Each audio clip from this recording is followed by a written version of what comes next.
Hello everyone, welcome back to the channel Abhishek Singh English universe. और आज हम करने वाले हैं एसबीआई क्लरिकल 2025 की तैयारी, जिसमें आज हम देखेंगे एक प्रैक्टिस सेट।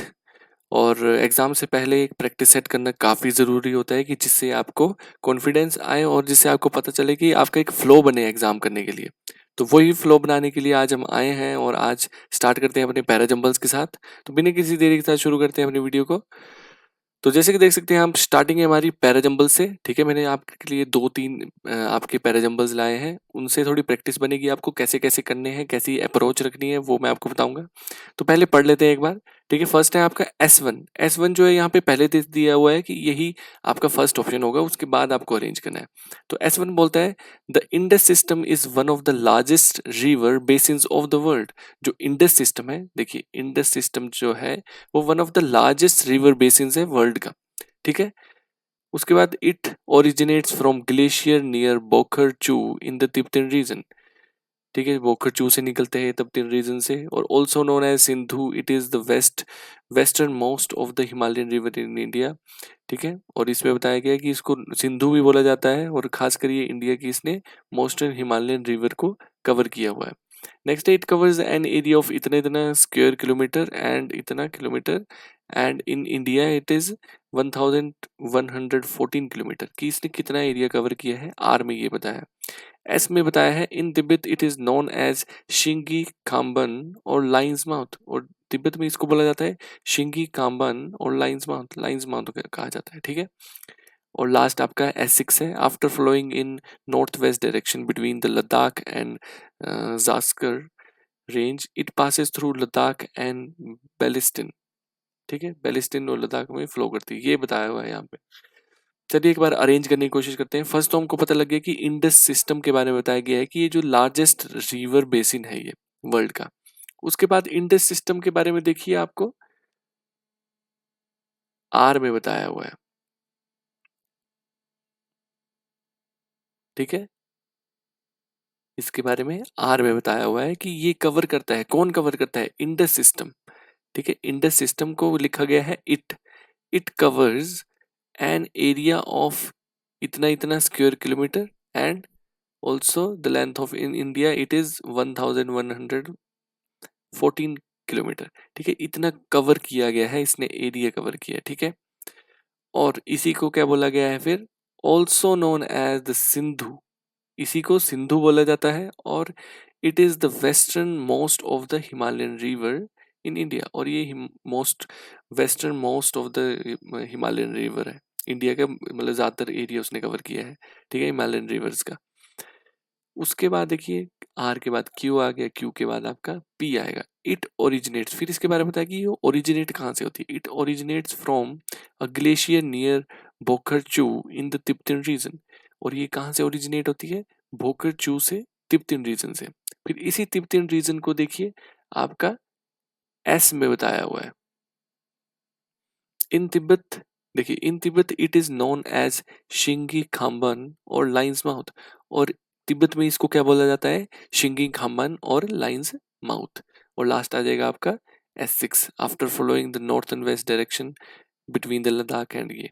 ठीक है, तो देखिए ऑप्शन क्या आ जाएगा, ऑप्शन नंबर बी, RQPS। ठीक है, RQPS। एक बार फिर से देखिए, the Indus system is one of the largest river basins of the world.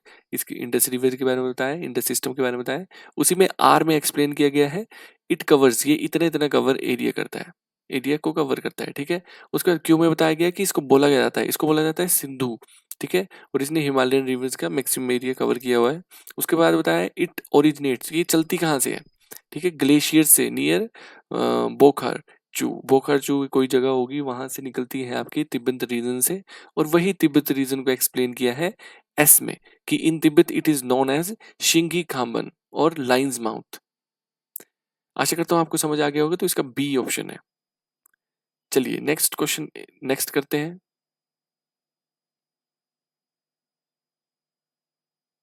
ठीक है, नेक्स्ट है आपका फिर से पैराजंबल, देखते हैं। S1 आपको फिर से वही दिया हुआ है, आपको बस उसको पढ़ना है और उसको उसको पढ़ना है और वही आपका इंडिपेंडेंट सेंटेंस होगा। जैसे कि the Indian the Indian meteorological department, the India meteorological department, जिसको IMD बोला जाता है, recently celebrate its 150th foundation day, कि उसने अभी जैसे कि एक 150th फाउंडेशन डे अपना सेलिब्रेट किया। ठीक है, इतना तो हम समझ गए, IMD ने रिसेंटली 150th फाउंडेशन डे को सेलिब्रेट किया। नेक्स्ट है, the IMD aims for 100% accuracy in weather forecast for 3 days and 90 for 5 days। मतलब कि जो IMD एम करता है कि वो 100% एक्यूरेट वेदर फोरकास्ट देगा, और फॉर 3 डेज, और 90% फॉर 5 डेज, और 90% चांस उसके सही होंगे, एक्यूरेसी होगी 5 दिनों के लिए। ठीक है, नेक्स्ट है आपका, क्यों में बोलते हैं prime minister Narendra Modi revealed the vision 2047 document on this day. ठीक है, नरेंद्र मोदी ने रिवील किया एक विजन, क्या है वो, उस विजन का नाम रखा गया है vision 2047 document on this day.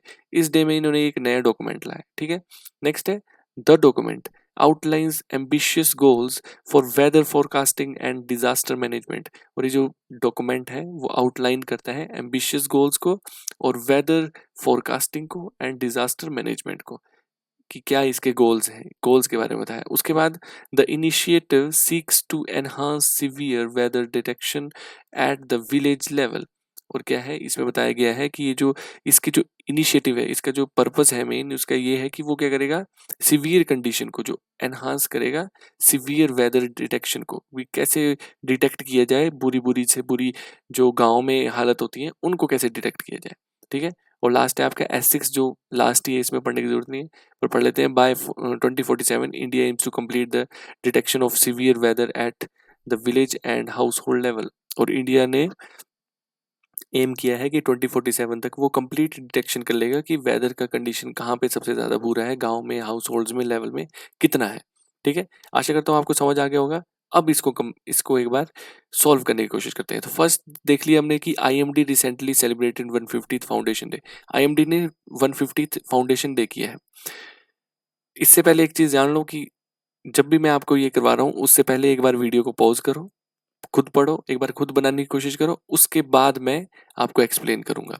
मतलब एक्सप्लेन तो मैं कर ही रहा हूँ क्योंकि ये लाइव तो है नहीं, है ना। तो उसके बाद आप देखिए इसको, पर एक बार पॉज करके एक बार खुद बनाने की कोशिश कीजिए। उसके बाद है आपका, देखिए जब किया उसके बाद इसका जो देखेंगे कि क्यों आएगा उसके बाद। Prime minister Narendra Modi revealed the vision 2047 document on this day. किस डे, जिस दिन सेलिब्रेट किया गया, जिस दिन कोई चीज सेलिब्रेट की गई उस दिन क्या किया गया, नरेंद्र मोदी ने क्या किया, रिवील किया विजन 2047। 2047 का एक विजन इन्होंने रिवील किया कि एक ऐसा डॉक्यूमेंट बनाया कि हम क्या करेंगे, अब 2047 तक सारे वेदर फोरकास्टिंग जो है उसको और अच्छा करने की कोशिश करेंगे, और टॉप में पहुंच जाएंगे। समझ आ गया इतना। जैसे आप ऑप्शंस में देख सकते हैं, क्यू के ऑप्शन सिर्फ कितने हैं, 2। तो हम ज्यादातर ऑप्शंस क्यू और ए और सी को ही देखने की कोशिश करेंगे। अगर आपको पेपर करना है तो हमेशा ऐसे ही कीजिए, जो आपको लगता है कि इंडिपेंडेंट है उससे करने की कोशिश कीजिए। बाकी तो आपको पता है बी और डी गलत है, तो इनको देखो ही मत। ठीक है, क्योंकि एस से नहीं हो सकता। द इनिशिएटिव, देखिए इनिशिएटिव कहाँ लिया गया, उससे पहले इनिशिएटिव तो बताना भी पड़ेगा ना, जो कि विजन 2047 है, यही तो इनिशिएटिव है, इसी के बारे में तो बात हो रही है। ठीक है, इसके बाद जो इसके बारे में बताया वो तो इनिशिएटिव है सारे। तो एस से स्टार्ट नहीं हो सकता, तो आपको पता हो जाएगा कि आपका ए या सी में से ही बनेगा। नेक्स्ट देखते हैं, क्यू से स्टार्ट हो गया है, उसके बाद देखिए क्यू के बाद आएगा आपका आर। ठीक है, क्यू के बाद आर। अब देखिए मैंने आपको एक एक बहुत इंपॉर्टेंट रूल है, जब भी आपका कोई एक नाउन स्टार्ट होता है तो पहले नाउन को हम बताते हैं अ के साथ, अ या एन के साथ, या विदाउट आर्टिकल।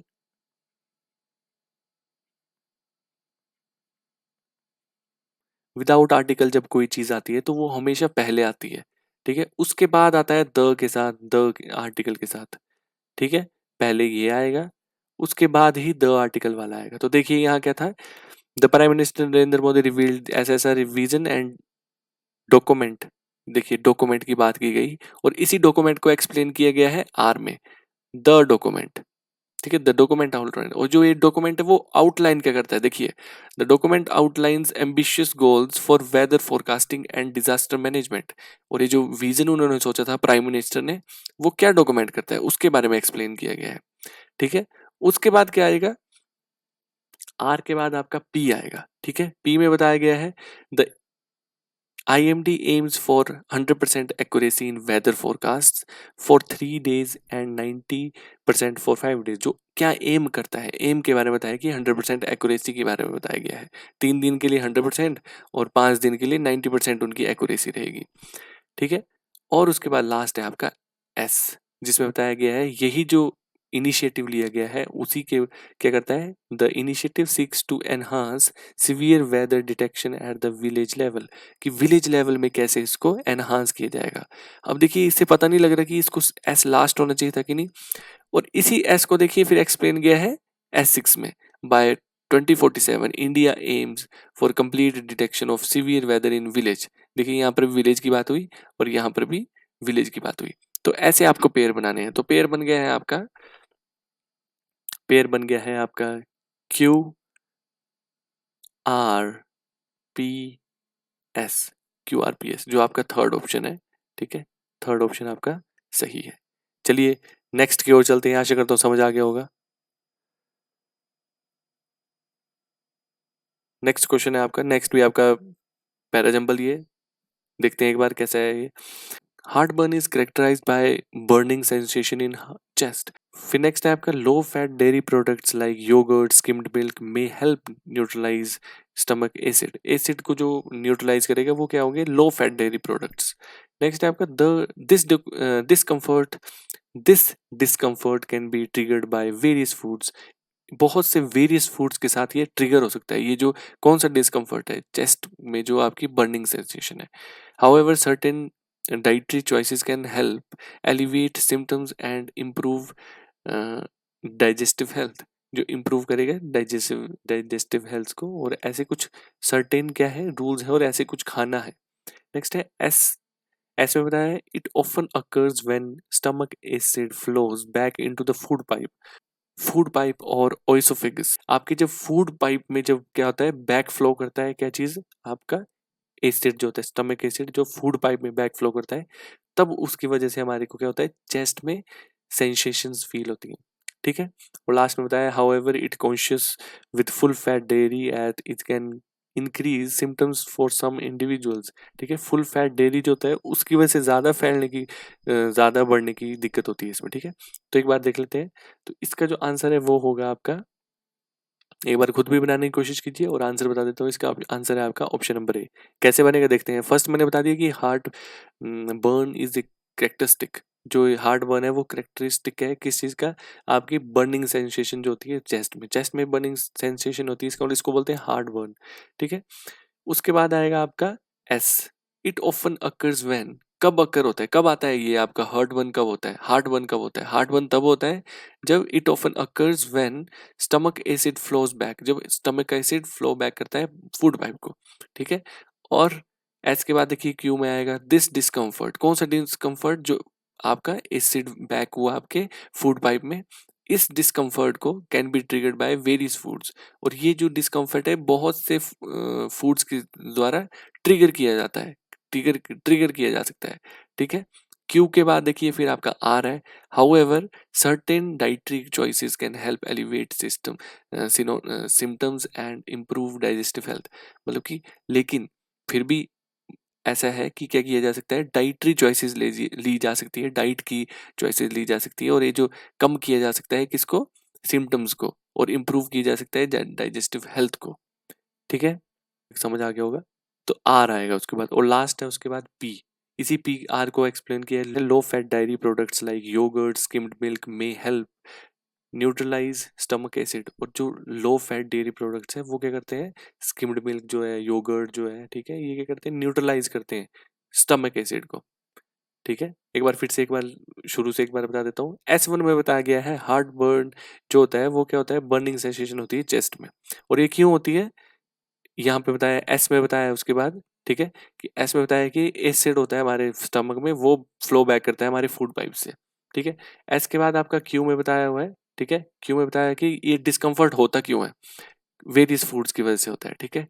उसके बाद हमने सेकंड के बाद हमने थर्ड देखा आर, आर में बताया गया है कुछ डेयरी चॉइसेस हो सकती है, उसकी वजह से हम उन सिम्टम्स को कम कर सकते हैं और अपनी हेल्थ को ठीक कर सकते हैं, ठीक है। और उसी के बारे में कहाँ बताया है, फोर में फोर्थ ऑप्शन बी में बताया गया है कि जो लो फैट डेयरी प्रोडक्ट्स होते हैं, योगर्ट हो गया, स्किम्ड मिल्क हो गया, वो ठीक कर देते हैं आपके स्टमक एसिड को।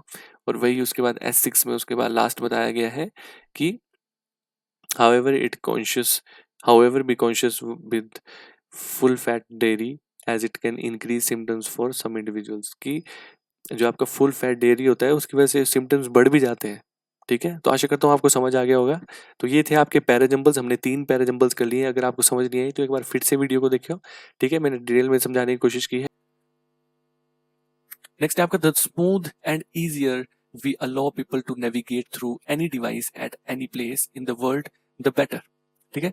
मतलब कि जितना स्मूथ और ईजियर हम क्या करेंगे नेविगेट करने की ये देंगे अपने क्या चीज अपने डिवाइस को प्लेस के लिए पूरे वर्ल्ड में, उतना ही बेहतर होगा, ठीक है। लेकिन इसमें एरर क्या है, इसमें एरर ये है, देखिए यहाँ पे लिखा है ईजियर, यहाँ लिखा है द स्मूथ, ये है आपका पॉजिटिव डिग्री और ये है आपका ईजियर क्या हो गया, कंपैरेटिव डिग्री। अगर आपको नहीं पता easier positive degree comparative degree क्या होती है, तो एडजेक्टिव में एक होती है पॉजिटिव डिग्री, एक होती है कंपैरेटिव डिग्री, एक होती है सुपरलेटिव डिग्री। जैसे for example good positive degree, better comparative degree और सुपरलेटिव डिग्री होती है आपकी बेस्ट, ठीक है। तो उसी तरह देखिए यहाँ पे स्मूथ था, स्मूथ एक पॉजिटिव डिग्री है, ईजियर एक कंपैरेटिव डिग्री है। तो दोनों में से आपको दोनों को, और एंड एक ऐसी चीज होती है जो दोनों तरफ क्या करता है, पैरेलल रहता है, इस तरफ भी वही रहेगा दूसरी तरफ भी। तो यहाँ पे दोनों तरफ नहीं तो पॉजिटिव कर दो, नहीं तो आप कंपैरेटिव कर दो। पॉजिटिव हम इसलिए नहीं कर सकते क्योंकि देखिए क्या लिखा हुआ है, we allow people to navigate through any device at any place in the world the better. Better क्या होता है, कंपैरेटिव डिग्री, कंपैरिजन हो रहा है, कंपैरेटिव डिग्री है, कंपैरेटिव डिग्री है तो हम ऊपर भी क्या करेंगे, कंपैरेटिव डिग्री ही लगाने की कोशिश करेंगे, जैसे कि द स्मूदर और इजियर, ठीक है। तो यहाँ स्मूथ का क्या बन जाएगा, स्मूदर, ठीक है, स्मूदर बन जाएगा ना कि स्मूथ। समझ आ गया, आशा करता हूँ आपको समझ आ रहा होगा, ठीक है। तो क्वेश्चन है आपका, there is no definite rule regarding the length of bracing at relation to that of the original passage, ठीक है। ऐसे कोई रूल नहीं है कि कितना एक क्या होना चाहिए आपका लेंथ होनी चाहिए प्रेसे लिखने के लिए। प्रेसी होती है आपका एक शॉर्ट पैराग्राफ, ठीक है, उसको लिखने के मतलब कोई डेफिनेट रूल नहीं है कितनी लेंथ होनी चाहिए आपकी एक प्रेसी की। प्रेसी होता है आपका एक शॉर्ट लेंथ का एक पैसेज, ठीक है। तो उसमें बोल रहे कि कोई डेफिनेट रूल नहीं है। तो यहाँ पे गलती है एट रिलेशन टू, ठीक है। एट रिलेशन टू नहीं होता है, इन रिलेशन टू होता है, इन रिलेशन टू, ठीक है। आपने सुना भी होगा ये word, in relation to this, in relation to that, है ना। तो क्या होता है, इन रिलेशन टू, ना कि एट रिलेशन टू। तो ऑप्शन नंबर बी आपका गलत है और ये सही है। नेक्स्ट क्वेश्चन, नेक्स्ट क्वेश्चन बोलते हैं we had helped him if he had requested us earlier, ठीक है। वी हैड हेल्प्ड हिम, हमने उसकी मदद कर दी होती, if he had requested us earlier. ये क्वेश्चन बन रहा है आपका किससे, ये है आपका कंडीशनल से, कंडीशनल, ठीक है। कंडीशनल पढ़ना बहुत जरूरी है, कंडीशनल आपके बैंकिंग के एग्जाम में जरूर आता है, ठीक है, एग्जाम में। तो कंडीशनल से कैसे पता लगता है, जो इफ वर्ड है ना ये आपका कंडीशनल वर्ड होता है। तो जब भी आपका ऐसे कंडीशनल वर्ड है और साथ में कहती है पास्ट की फॉर्म दी है, तो आगे वाला सेंटेंस भी क्या जाता है, पास्ट में जाता है। और उसका रूल क्या है, रूल लिख लेते हैं, if plus had plus verb की third form comma subject plus would plus have plus verb की थर्ड फॉर्म। तो ये रूल है आपका, ठीक है, ये रूल है आपका। इसमें जब जब भी आपका पास्ट की बात हो रही होगी तो उसमें क्या यूज होगा आपका, इफ और साथ में हैड प्लस वर्ब की थर्ड फॉर्म और subject plus would have plus verb की थर्ड फॉर्म। अब देखो इफ किसके साथ है, अगले वाले सेंटेंस के साथ या पीछे वाले के साथ, अगले वाले सेंटेंस के साथ। मतलब कि हमें क्या चाहिए, इफ चाहिए, फिर हैड चाहिए, वर्ब की थर्ड फॉर्म चाहिए। तो देखो इफ आ गया, ठीक है, हैड आ गया और वर्ब की थर्ड फॉर्म रिक्वेस्टेड आ गया, ठीक है। लेकिन यहाँ पे स्टार्टिंग में क्या आएगा, subject plus would plus have plus verb की थर्ड फॉर्म। तो आएगा वी, और ये नहीं आएगा, ठीक है, ये कट जाएगा तो बन जाएगा वी वुड हैव, फिर वर्ब की थर्ड फॉर्म तो हेल्प आएगा, वर्ब की थर्ड फॉर्म हेल्प। तो क्या बन गया, वी वुड हैड कट जाएगा, ठीक है, हैड नहीं आएगा, we would have helped him if he had requested us earlier, ठीक है। इस रूल को याद रखिए। कैसे पता चलेगा, जब भी आपकी पास्ट की बात हो रही है, ठीक है, इसको बोलते हैं थर्ड कंडीशनल, जिसमें आप पास्ट की अनरियल और इमेजिनरी सिचुएशन के बारे में बात करते हो। देखो if he had requested us earlier, मतलब उसने अगर हमारे को रिक्वेस्ट की होती पहले, ठीक है, पास्ट की बात है, हुई नहीं है, अनरियल सिचुएशन है, तो क्या होता है, we would have help him, हमने उसकी मदद कर दी होती, की नहीं है लेकिन कर दी होती। इसका मतलब क्या है, ये कंडीशनल है, कौन सा, थर्ड कंडीशनल, जिसका मतलब होता है पास्ट की अनरियल सिचुएशन। तो उसके लिए रूल आपका ये है, आपको ये रूल बिल्कुल अच्छे से याद रखना है, ठीक है। चलो नेक्स्ट क्वेश्चन की ओर चलते हैं। नेक्स्ट क्वेश्चन बोलता है both the girls helped one another when both of them were in difficulty, ठीक है। पहली बात याद रखो, वन वन अनदर जो होता है वो मोर देन टू के लिए लिखते हैं, मोर देन टू, और जो आपका ईच अदर है वो लगता है आपका फॉर टू, ठीक है। दो लोगों के लिए ईच अदर और दो से ज्यादा के लिए more than two, more than two के लिए वन अनदर लगता है, ठीक है। सिंपल सी बात, एक ये रूल एक ये रूल, याद रख लो इसको। तो बोथ द गर्ल्स है, दो लड़कियों की बात हो रही है, ठीक है, दो लड़कियों की बात हो रही है, तो दो लड़कियों के लिए कौन सा लगाएंगे, ईच अदर वाला, ठीक है। तो क्या आ जाएगा, both the girls helped each other. समझ आ गया। नेक्स्ट क्वेश्चन, नेक्स्ट क्वेश्चन है, ही is the most intelligent and also the very talented student of the college, कि वो क्या है, मोस्ट इंटेलिजेंट है और also the very talented student. अब देखो मोस्ट इंटेलिजेंट जो है वो आपका क्या है, वो है आपका सुपरलेटिव डिग्री। सुपरलेटिव डिग्री होती है जो सबसे हाईएस्ट क्वालिटी होती है किसी की, तो मोस्ट लग गया इसका मतलब हाईएस्ट क्वालिटी है, ठीक है, सुपरलेटिव डिग्री है। एंड ऑल्सो, ऑल्सो के साथ क्या लिखा है, द वेरी टैलेंटेड, ठीक है, ये टैलेंट वेरी, वेरी के साथ है टैलेंटेड, वेरी टैलेंटेड आपकी पॉजिटिव डिग्री आ गई, पॉजिटिव डिग्री आ गई। कैसे लगा पता है, क्योंकि वेरी जो होता है वो हमेशा क्या लगता है, पॉजिटिव डिग्री के साथ आता है, तो टैलेंटेड आपकी पॉजिटिव डिग्री है। अगर ये आपकी सुपरलेटिव डिग्री होती तो मोस्ट लिखते हैं इसके साथ, मोस्ट टैलेंटेड, लेकिन नहीं आया है, इसका मतलब ये क्या है, पॉजिटिव डिग्री। तो दोनों तरफ आपको क्या करना पड़ेगा, पैरेलल करना पड़ेगा। एंड याद रखो, एंड के इस तरफ और दूसरी तरफ हमेशा सेम चीजें आती हैं, ठीक है। ही is the most intelligent and talented student of the college, ऐसे हो सकता है, ही is the most intelligent and talented student of the college. Very काट देंगे, क्यों काट देंगे, वेरी लगा के ये डिफरेंट बन जा रहा है, पॉजिटिव डिग्री बन जा रही है, और जो ये मोस्ट है ये आपके दोनों के लिए आया है, इंटेलिजेंट के लिए भी और टैलेंटेड के लिए भी, ठीक है। एक बार मैं आपको बता देता हूँ, देखिए यहाँ पे लिखे the most intelligent and also talented and also talented student। देखिए क्या लिखा है, ये जो द लगा है ये आपके इंटेलिजेंट के लिए भी लगा है, और यही द आपका क्या लगा है, टैलेंटेड के लिए भी लगा है, क्योंकि यहाँ पे दो ही क्या है, आपके एडजेक्टिव है, ठीक है, ये एडजेक्टिव है, ठीक है, और टैलेंटेड भी आपका एडजेक्टिव है, ठीक है। तो यही द आपका इंटेलिजेंट के लिए भी लगा और यही द आपका टैलेंटेड के लिए भी लगा। वैसे ही जो मोस्ट था ये आपके इंटेलिजेंट के लिए भी लग गया और यही मोस्ट आपका टैलेंटेड के लिए भी लग गया, ठीक है। तो दो दो बार लिखने की जरूरत नहीं होती, एक बार लिख दिया इसका मतलब ये दोनों के लिए लग गया। लेकिन जब यहाँ पे वेरी लिख दिया था तब गलत हो गया था, तब ये पॉजिटिव डिग्री बन गया था। तो अब क्या बन गया, he is the most intelligent and also talented student of the college. आशा करता हूँ समझ आ गया होगा। तो इसमें गलती थी आपकी सेकंड सी पार्ट में। Next question, suppose if you were left alone to live on a deserted island what would you do, ठीक है, मतलब सपोज करो कि आप क्या हो, आपको अकेला छोड़ दिया डेजर्टेड आइलैंड में, तो आप क्या करोगे। पहली बात है हमेशा याद रखो, गोल्डन रूल है आपका किस चीज का, कंजंक्शंस का, कि सपोज, सपोज के साथ कभी भी इफ नहीं आता, नहीं तो सपोज लिखो नहीं तो इफ लिखो, दोनों में से एक चीज लिखनी है, साथ में दोनों नहीं आ सकते। सपोज लिखो, सपोज के साथ स्टार्ट करो, suppose you were left alone to live on deserted island that what would you have, what would you do, ठीक है, ऐसे लिख लो। तो ऐसे क्या हो जाएगा, इजी हो जाएगा आपके लिए। या इफ करके लिख लो, if you were left alone, दोनों में से एक लिख लो, लेकिन दोनों साथ में नहीं लिखने हैं, कभी भी सपोज और इफ साथ में नहीं आते। नेक्स्ट क्वेश्चन, नेक्स्ट क्वेश्चन है, the city needs an airport that can efficiently manage a constantly flow of passengers and flights, ठीक है। देखो अ कॉन्स्टेंटली फ्लो, ठीक है। पहली बात है, पॉइंट ये है कि ये जो अ आर्टिकल है ये लगा हुआ है आपका, ठीक है, ये जो आपका अ आर्टिकल लगा है ये लगा है फ्लो के लिए, इसका मतलब ये आर्टिकल है और ये आपका क्या है, नाउन है, ठीक है। जब भी कोई नाउन होता है उसके लिए आर्टिकल लगा होता है तो वो नाउन है। तो ये बीच में क्या है, ठीक है, तो ये बीच में जो है ये है ये यहाँ पे एडवर्ब दिया है जो कि गलत है, ठीक है। एडवर्ब नहीं आ सकता। कभी भी नाउन को मॉडिफाई करने के लिए क्या चाहिए होता है, एडजेक्टिव। तो क्या बनेगा, अ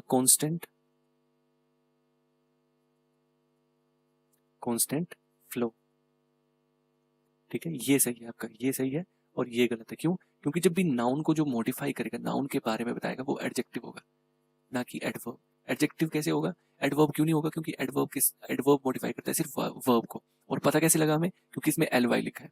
90% जितने भी वर्ड होते हैं जिसमें एल वाई लगा होता है वो आपका एडवर्ब होता है, ना कि एडजेक्टिव। सिंपल। तो क्वेश्चन होगा आपका, आंसर होगा the city needs an airport that can efficiently manage a constant, ना कि कॉन्स्टेंटली। ये नहीं होगा, सिर्फ ये होगा कांस्टेंट, ठीक है, ना कि constantly. Flow of passengers and flights. Next question. Next question है question number 16. Changed social settings demands the schools to teach moral and social values among with the academic skills. ठीक है, among with कुछ नहीं होता है, क्या होता है, along with, along with, ठीक है। मतलब कि चेंज जो सोशल सेटिंग हुई है, अब जो चेंज हुई है वो डिमांड करती है कि मोरल और सोशल वैल्यूज के साथ के लिए आप क्या लिखेंगे, अलोंग विद। अमंग विद नहीं होता, ठीक है। अलोंग विद एकेडमिक स्किल्स, मतलब सोशल और मोरल जो वैल्यूज होती है वो भी सिखाई जाए एकेडमिक स्किल्स के साथ साथ। चलिए नेक्स्ट क्वेश्चन। नेक्स्ट क्वेश्चन है the recently imposed dress code in the university has enraged the students who will be going on strike since tomorrow. ठीक है, देखिए since tomorrow, यहाँ पे गलती है since की। since की क्यों है?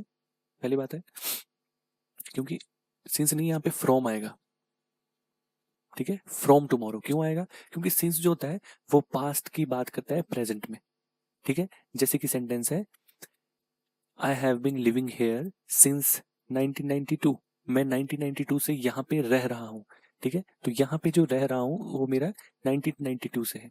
तो क्या हुआ, पास्ट की बात प्रेजेंट में कर रहा हूँ मैं, ठीक है। लेकिन जो टुमारो है वो तो क्या है, आने वाला कल। तो आने वाले कल के लिए हम क्या लिखेंगे, फ्रॉम, ना कि सिंस। सिंस होता है पिछले टाइम के बताने के लिए, पुरानी बात को बताने के लिए, और फ्रॉम होता है फ्यूचर को बताने के लिए, ठीक है। इसलिए क्या आएगा, फ्रॉम। मतलब कि जो जो ड्रेस कोड है जो यूनिवर्सिटी में, तो स्टूडेंट्स के अंदर उसने क्या कर दिया, रेज पैदा कर दिया, और स्टूडेंट्स क्या कर रहे हैं, स्ट्राइक कर रहे हैं अब। तो स्ट्राइक करेंगे कल से, तो कल के लिए हम सिंस थोड़ी लिखेंगे, फ्रॉम लिखेंगे। सिंस तो होता है ऐसा कि कोई पिछली बात है, इसलिए। Next question, with a view to avoid another caste conflict, the administration has deployed additional police force on the village, while the administration as well as police officials are monitoring the situation. ठीक है, देखिए गलती क्या है यहाँ पे, ये जो आपका वर्ड है with a view to, ठीक है, ये क्या होता है आपका, इसके साथ हमेशा क्या लगते हैं, जेरंड। ये कुछ आपके फ्रेज वर्ब होते हैं, वर्ड्स होते हैं, ठीक है, फ्रेजल वर्ड्स होते हैं जिनके साथ हमेशा क्या लगता है, जेरेंड ही लगता है। जेरेंड मतलब V1 प्लस ING, ठीक है। तो जब भी आपका विद अ व्यू टू, ठीक है, यहाँ लिख देता हूँ, ठीक है, विद अ व्यू टू, ठीक है, विद अ व्यू टू, और second looking looking forward forward to, ठीक है। Third with a view to looking forward to, और साथ में बी प्लस यूज्ड टू, ठीक है। मैं पूरी लिस्ट दी है मेरे टेलीग्राम ग्रुप में, जाइए वहां पे देखिए कि कुछ ऐसे वर्ड्स होते हैं जिनके साथ क्या लगता है, जेरेंड आता है। तो ये कुछ वर्ड्स हैं इनके बाद हमेशा V1 प्लस ING ही आएगा, ठीक है। V1 प्लस ING जो कि क्या होता है, जेरेंड। जेरेंड क्या होता है, जो कि नाउन फॉर्म होती है वर्ब की तरह दिखता है, लेकिन होता क्या है, नाउन, ठीक है। तो अब क्या आएगा इसके बाद, विद अ व्यू टू के बाद क्या आएगा, avoiding. With a view to avoiding another cost, तो क्या आना चाहिए था, अवॉइडिंग, ठीक है। अभी समझ नहीं आ रहा होगा तो आपको पहले वीडियोस देखनी पड़ेंगी पूरी कि क्या होता है जेरेंड, क्या होता है पार्टिसिपल, तब समझ आएगा। चलिए नेक्स्ट क्वेश्चन की ओर। नेक्स्ट क्वेश्चन है हमारा स्वलन हेड। स्वलन हेड के स्वलन होती है सूजन आ जाना, ठीक है। स्वलन हेड हुआ कोई सूज गया है दिमाग, तो सूज गया है दिमाग का क्या मतलब हुआ, सूज गया है दिमाग का मतलब होता है, तो स्वलन हेड का मतलब होता है कंसिटेड। कंसिटेड को आसान भाषा में बताऊं तो एरोगेंट,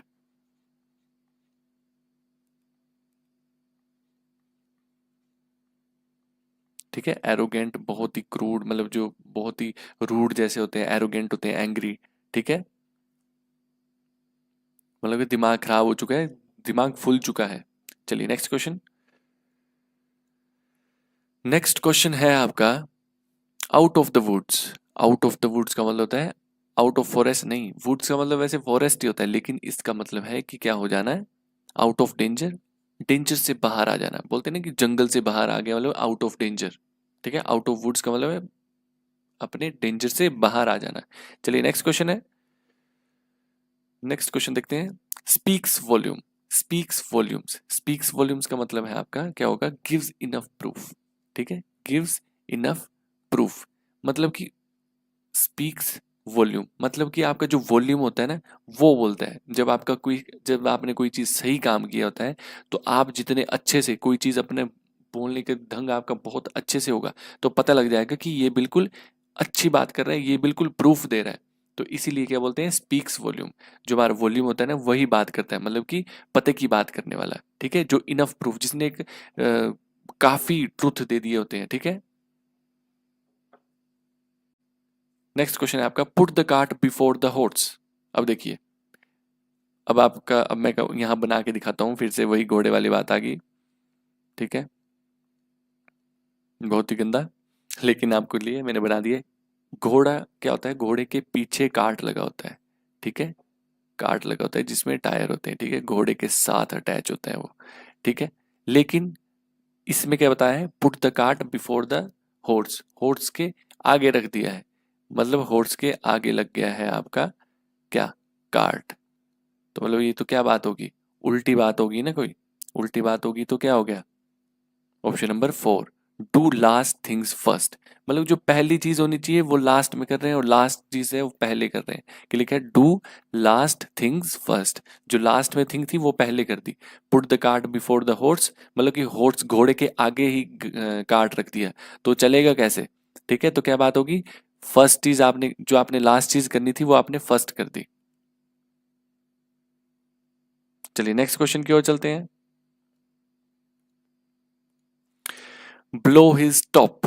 ठीक है, blow his top, blow his top का मतलब है बी वेरी एंग्री, मतलब उसका दिमाग खराब। टॉप क्या होता है, हमारा पूरे शरीर में टॉप क्या हुआ, हमारा दिमाग, ऊपर का पार्ट। ठीक है, उसको ब्लो कर देना, बिल्कुल क्या करना है ना, एक, मतलब उसका दिमाग खराब कर देना, ब्लो कर देना, खराब कर देना, तो क्या हो गया, बी वेरी एंग्री। चलिए next question, walk the tight rope. Walk the tight rope, ठीक है, टाइट रॉप में चलना। ठीक है, टाइट रॉप में चलने का मतलब क्या होता है, बी वेरी कॉशियस। ठीक है, बहुत कॉशियस होना, बहुत ही, मतलब बहुत ही ध्यान से कोई चीज करना। ठीक है, बहुत कॉशियस होके कोई चीज करना, ध्यान से, केयरफुल होके कोई चीज करना। ठीक है, इसका एक और इडियम मैं आपको लिख के दिखा देता हूं, walk on एक्शेल्स। Walk on egg shells. ठीक है, एग शेल्स क्या होते हैं, अंडे के जो छिलके होते हैं, शेल होते हैं, अंडे के जो एक अंडा होता है उसके ऊपर चढ़ना। ठीक है, तो उसमें भी कैसे, एक बिल्कुल ध्यान से चलना पड़ता है। ठीक है, चलिए नेक्स्ट क्वेश्चन। नेक्स्ट क्वेश्चन, ठीक है, the sword of Damocles. Sword of Damocles का मतलब होता है सिर पे तलवार रखी है। बोलते हैं ना, मेरे तो सिर पे तलवार रखी है, मतलब कि कांस्टेंट थ्रेट है, एकदम बिल्कुल कांस्टेंट थ्रेट चला ही हुआ है, मतलब कि एक डर लगा ही है, डर बना हुआ है। क्यों, क्योंकि सर पे क्या है, तलवार है। तो क्या है, द सोर्ड ऑफ डेमोक्रिस, डेमोक्लीज। चलिए नेक्स्ट क्वेश्चन। इसमें 3 ही ऑप्शन थे, चौथा भी था, शायद वो प्रिंट नहीं होगा, अगर मैं आपको पीडीएफ भेजूंगा तो उसका फोर्थ ऑप्शन भी डाल के दे दूंगा। ठीक है, लेकिन आंसर है आपका क्वेश्चन ऑप्शन नंबर 3। चलिए नेक्स्ट क्वेश्चन। नेक्स्ट क्वेश्चन है आपका, through thick and thin. Thick का मतलब हो गया अच्छा, गुड। ठीक है, और थिन का मतलब हो गया बैड, मतलब कि अच्छे और बुरे टाइम दोनों में। तो क्या होगा, अंडर ऑल सर्कमस्टांसेस, कैसे भी सर्कमस्टांसेस आगे उनमें। ठीक है, जैसे बोलते हैं ना, मैं तेरे साथ हर टाइम रहूंगा, मैं तेरे हर, जैसे भी तेरी टाइम चल रहा होगा मैं तेरे साथ रहूंगा। तो हम बोल सकते हैं through thick and thin, I will stay with you through thick and thin. चलिए नेक्स्ट क्वेश्चन, तो आंसर हो गया है first. Next question, next question है आपका, एंडेड इन स्मोक। ठीक है, ended in smoke, ended in smoke का मतलब है आपका अनसक्सेसफुल होना। Yielded no result, yielded no result का मतलब है कि फेल हो जाना। ठीक है, या अनसक्सेसफुल। ठीक है, अनसक्सेसफुल होना या फेल हो जाना। ठीक है, चलिए नेक्स्ट क्वेश्चन की ओर। नेक्स्ट है आपका keep the wolf from the door. Keep the wolf from the door. ठीक है, इसका मतलब होता है अवॉइड स्टार्विंग। ठीक है, स्टार्विंग क्या है?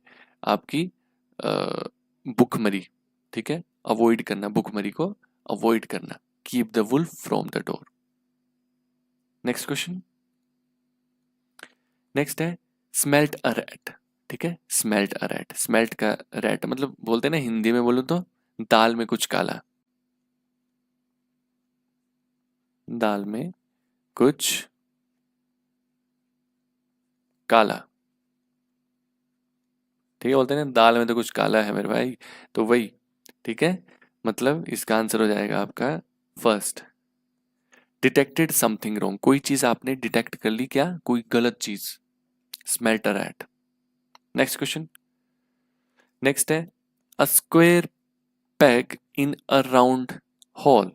ठीक है, square peg in a round hole मतलब कि समझ लो कोई आपका कोई स्क्वेयर है, कोई चीज स्क्वेयर है। ठीक है, ये तो रेक्टेंगल हो गया, स्क्वेयर बनाता हूँ बिल्कुल ऐसा स्क्वेयर है, और उसमें क्या कर दिया, कोई राउंड होल डाल दिया, कोई बॉल डाल दिया आपने उसमें राउंड करके, राउंड। तो उसमें आएगी क्या? नहीं आएगी ना। इसमें तो कोई स्क्वेयर ही चीज आ सकती है ना? इसमें कोई स्क्वेयर ही चीज आ सकती है, तो इसका आंसर क्या होगा? Option number 3, a misfit in the environment. मतलब कि एनवायरमेंट में मिसफिट होना, मतलब फिट ना बैठ पाना। ठीक है, तो क्या मतलब हो गया? अ square peg in a round whole, a misfit in the environment, environment में फिट ना बैठ पाना। Next question. क्वेश्चन नंबर 19 है आपका cut to the quick. Cut to the quick का मतलब है हर्ट इंटेंसली। हर्ट इंटेंसली मतलब बहुत ही गंभीरता से मारना। ठीक है, किसी को तंग करना, किसी को हर्ट करना बहुत ही गंभीरता से। चलिए नेक्स्ट क्वेश्चन। क्वेश्चन नंबर 20 है आपका। क्वेश्चन नंबर 20 है bolt from the blue. Bolt from the blue का मतलब होता है आपका thunderstorm, an unexpected disaster, a windfall, an ominous warning. इसका मतलब होता है ऑप्शन नंबर 2। ठीक है, एन अनएक्सपेक्टेड डिजास्टर, कोई चीज अनएक्सपेक्टेड हो जाना। जैसे इसके लिए एक और भी इडियम होता है, आउट ऑफ द ब्लू। ठीक है, आउट ऑफ द ब्लू मतलब कि अचानक से कोई चीज हो जाना। ठीक है, अचानक, अचानक कोई चीज होना। Next question. नेक्स्ट क्वेश्चन है आपका लैंड एंड ईयर्स। ठीक है, land and years. Land and years का मतलब होता है अपनी अटेंशन देना, फुल अटेंशन देना। ठीक है, जैसे था ना, हमने पढ़ा था ऑल ईयर्स, सेम वैसे ही अटेंशन देना। नेक्स्ट क्वेश्चन है on tenterhooks. On tenterhooks का मतलब होता है एंग्शियस होना, नर्वस होना। ठीक है, टेंटर हुक का मतलब, ऑन टेंटर हुक्स का मतलब है एंग्जाइटी होना, एंग्शियस होना, नर्वस होना। ठीक है, नेक्स्ट क्वेश्चन। नेक्स्ट है आपका लॉक स्टॉक बैरल। ठीक है, लॉक स्टॉक बैरल इसका मतलब होता है आपका कंप्लीटली। कैसे बना इसका कंप्लीटली? मतलब कि लॉक कर दिया, स्टॉक कर दिया, बैरल मतलब कि हर एक चीज ताला लगा दिया, ये चीज समझ लो, ऐसे याद कर लो कि ताला लगा दिया, पूरी चीज कंप्लीट कर दी, काम बंद करके। जैसे कि रात को ताला लगा के चले जाते हैं ना दुकानदार, वैसे ही लॉक स्टॉक बैरल मतलब कि सारा काम कंप्लीट कर दिया, कंप्लीटली। ठीक है, नेक्स्ट क्वेश्चन की ओर चलते हैं। इन द पिंक। ठीक है, इन द पिंक का मतलब होता है आपका कोई चीज इन अ गुड हेल्थ, अपनी अच्छी हेल्थ में होना। पिंक से याद रखो हेल्थ से रिलेटेड ही होता है। ठीक है, हेल्थ रिलेटेड चीजें ही होती है किसमें? In a good health, in the pink. Pink का मतलब हो गया इन अ गुड हेल्थ। ठीक है, नेक्स्ट क्वेश्चन। तो नेक्स्ट क्वेश्चन है बैटल ऑफ वाटरलू। ठीक है, वाटरलू की बैटल थी जिसमें फ्रांस और इंग्लैंड की फाइट हुई थी। ठीक है, फ्रांस और इंग्लैंड। ठीक है, इंग्लैंड और फ्रांस की फाइट हुई थी, तो वो थी आपकी बैटल ऑफ वाटरलू। तो इसका आंसर हो जाएगा आपका ऑप्शन नंबर, क्वेश्चन नंबर 25 का first. To meet once final defeat मतलब कि क्या करना? अपनी फाइनल डिफीट से मिलना। ठीक है, मतलब कि हार जाना। इसका मतलब होता है हार जाना, कि अपनी फाइनल डिफीट से मिल जाना, कि मेरे खत्म होगी, डिफीट हो गया मैं, ठीक है, फाइनल डिफीट होगी मेरी। Next question, butterfly in the stomach, ठीक है, बटरफ्लाई इन द स्टमक, तो क्या मतलब होता है बटरफ्लाई इन द स्टमक? इसका मतलब होता है नर्वस होना, ठीक है। जैसे होता है ना कि कभी कभी पेपर होता है हमारा सुबह और हमारे पेट में क्या होता है, ऐसे गुड़गुड़ हो रही होती है कि हमारा पेपर होने वाला है, तो इसका मतलब हो गया बटरफ्लाई इन द स्टमक, मतलब कि मैं नर्वस हूँ, ठीक है, कि मैं नर्वस हूँ। चलिए नेक्स्ट क्वेश्चन, नेक्स्ट क्वेश्चन है आपका question number 27, lead someone by the nose, lead someone by the nose, इसका मतलब होता है टू डोमिनेट समवन, ठीक है, किसी को डोमिनेट करना, मतलब lead someone by nose, lead करना अपने नाक के दम पे, मतलब नाक में दम कर दिया है, मतलब ठीक है, किसी को डोमिनेट करना, ठीक है। चलिए नेक्स्ट क्वेश्चन, नेक्स्ट क्वेश्चन है आपका काउच पोटैटो, काउच पोटैटो, अब देख लीजिए काउच क्या होता है आपका सोफा, सोफे में बैठ के पोटैटो, पोटैटो किसको बोला जाता है, बोलते हैं ना भाई ये तो भाई बस टीवी देखते रहता है, टीवी में बैठ के, काउच में बैठ के रिमोट पकड़ा है और टीवी देखते रहते हैं, ठीक है, तो क्या बन गया इसका, a person who watches too much television, ठीक है, जो बहुत ज्यादा टेलीविजन देखते हैं उसको बोलते हैं काउच पोटैटो, ठीक है। Next question, pull yourself together, pull yourself together का मतलब होता है to go to sleep, no, calm down, calm down, मतलब कि बोलते हैं ना पुट योर सेल्फ टुगेदर, मतलब कि अपने आप को संभालो, ठीक है, अपने आप को संभालना, काम डाउन, शांति करो, अपने आप को संभालो। नेक्स्ट क्वेश्चन, नेक्स्ट क्वेश्चन है आपका क्वेश्चन नंबर 30, ठीक है, give someone the cold shoulder, अब किसी को क्या करना है, ठंडा कंधा देना, ठंडा कंधा देना मतलब किसी को इग्नोर करना, ठीक है, क्या करना है, इग्नोर करना किसी को, ठीक है, मतलब ज्यादा अटेंशन नहीं देना, मतलब होता है ना कि किसी को अपना शोल्डर देने का मतलब होता है किसी का ध्यान रखना, किसी के लिए ज्यादा कुछ करना, केयर करना, और कोल्ड शोल्डर हो गया कि इग्नोर किया, ठंडा कंधा। नेक्स्ट क्वेश्चन, नेक्स्ट है आपका पुल समवंस लेग, ठीक है, पुल समवंस लेग, पुल समवंस लेग का मतलब होता है जोक विद समवन, किसी के साथ मजाक उड़ाना, बहुत बार सुना होगा आपने। Next question,